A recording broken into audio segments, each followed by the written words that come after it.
这是广州地铁14号线支线荷塘下站，位于广州东北方向知识城片区。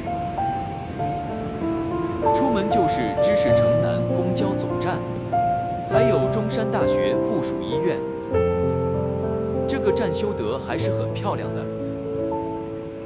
这是线路指示牌，左右两边分别去不同方向。今天这个时段人很少。这些广告屏上显示的花还是很漂亮的，再多看一眼。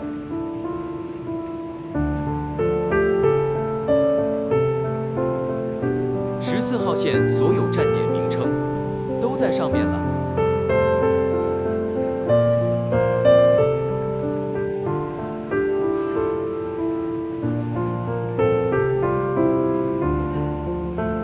扶梯上去就是进出站大厅。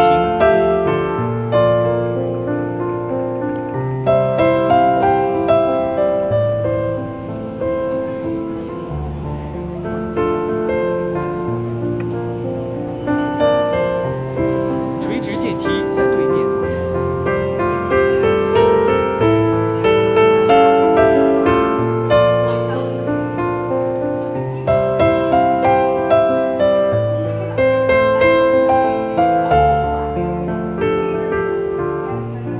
这是各个出口的指示牌。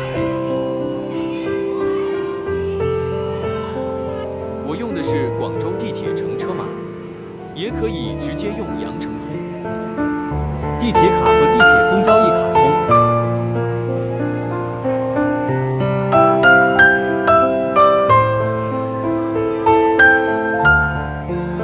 扫码就是对着方形框，用地铁票的直接投入口内就能出站。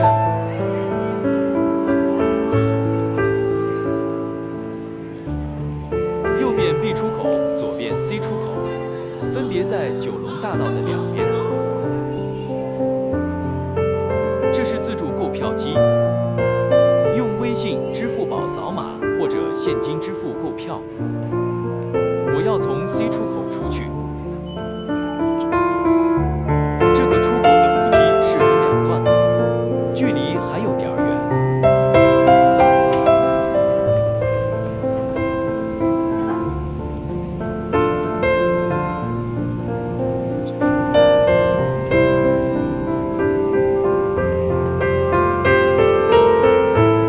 这边这个时段人流量不大，估计其他时段人也不会特别多。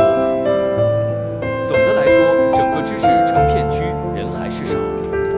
这个知识城是和新加坡合作开发，不知道为什么一定要找新加坡掺一脚。终于出来了，这个出口太长了。知识城的房子还是盖得很漂亮的。改天专门来拍一个视频给大家看。今天就到这里，欢迎点赞、关注和转发。